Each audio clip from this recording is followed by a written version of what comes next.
Can we survive living in Kamala's America? It's a question we pose in today's preamble. As I've been telling you, the Democrat-dominated government is corrupt, untrustworthy, and not benefiting our people or befitting our people or our great nation. In fact, the prevailing ideology that has taken over the government like a cancer is antithetical to the U.S. Constitution and a government of, by, and for the people.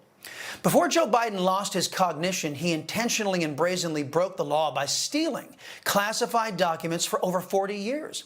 As senator and vice president, he was never entitled to take classified information and store it at his home and in places that were built by his pals in communist China.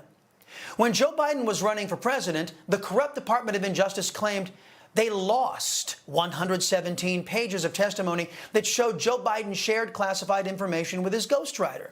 Now that Joe Biden dropped out, magically those pages have been found. They should confirm that Joe Biden was once again using our nation's secrets to pad his pockets, this time through book sales. Are we to believe that Kamala Harris didn't know? Speaking of the Biden crime family, again, after Joe Biden dropped out of the race, the corrupt DOJ is confirming what Republicans and conservatives have been saying, that Hunter Biden was the front man getting 10% for the big guy in selling out our nation to secure paydays from foreign countries. Turns out Hunter reached out to the State Department under Obama as his daddy's son to get help for the Ukrainian energy company Burisma. Hunter, with no experience, sat on Burisma's board, pulling down a reported $50,000 a month.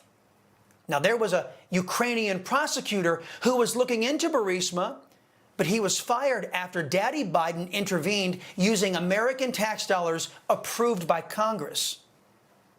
They were walking out to the press conference. I said, no, I said, I'm not going to, we're not going to give you the $1 billion. They said, you have no authority. You're not the president. The president said. I said, call him. I said, I'm telling you, you're not getting the $1 billion. I said, you're not getting the $1 billion. I'm going to be leaving here. And I think it was, what, 6 hours? I looked, I said, I'm leaving in 6 hours. If the prosecutor's not fired, you're not getting the money. Oh, son of a bitch. Got fired. By the way, Democrats impeached President Trump for doing what you just saw Joe Biden admitting to doing, even though transcripts clearly show that President Trump did nothing wrong. One wonders why the GOP didn't act on this admission of guilt that has been readily available for years. If they had acted, perhaps our nation would have been spared all this pain that we've suffered under Joe Biden and Kamala Harris and their regime. And the harm just keeps coming, my friends. According to the Los Angeles Times, hackers have gained access to Social Security numbers. All of them.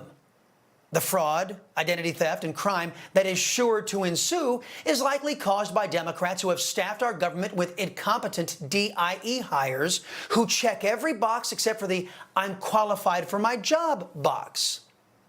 And now you all will be harmed even more because of Democrats and their stupid, thoughtless, and childish policies. No wonder the press and the Democrat Party work so hard to keep their voters in the dark about the dangers of voting for Marxists. Still, the most impactful consequences of voting stupidly are impossible to hide. How hard has inflation hit you? It hit me hard. It's hitting me hard. Who do you blame for it? I blame the federal government at this point. If a working class mom who works as a paralegal cannot buy a $2 bell pepper because it's now $5, imagine a mother living on food stamps. Imagine a mother who's making minimum wage trying to feed children. They're killing us without killing us. If you understand that. They're killing us without telling us they're killing us. They're hurting people in ways that they can't help themselves. It's either feed my child or how about feed my children and I don't eat. But I have to go work. I'm 20 years old. Why is a one-bedroom apartment $600, $1,600? Rent prices is outrageous. And then these jobs, they're bare minimum jobs. Like, I'm supposed to be in customer service. Before I was a server, I was working at like fast food restaurants, and nothing against them, love it, but we need them jobs. But why are you yelling at me over a burger? So it's one of those type of things. It's like the work life, trying to balance out school, trying to balance out finding housing. It's just overhyped. Like, I really waited my whole life to grow up and do this. And your current government couldn't care less. You know, folks, I could care less about government because it doesn't care much about me or you at this point. I don't care about Kamala's narrative or protecting Joe Biden or any other lesser man or woman who has brought great pain and anguish to these once United States. I care about we the people, and so does President Trump. The question remains, do our people care more about themselves or their so-called leaders? I pray our people make a stand in November and stop rewarding those who have unleashed hell upon us. It's up to you in this audience to inform those who are still unfortunate enough to tune into the lying, compromised, and left-wing media.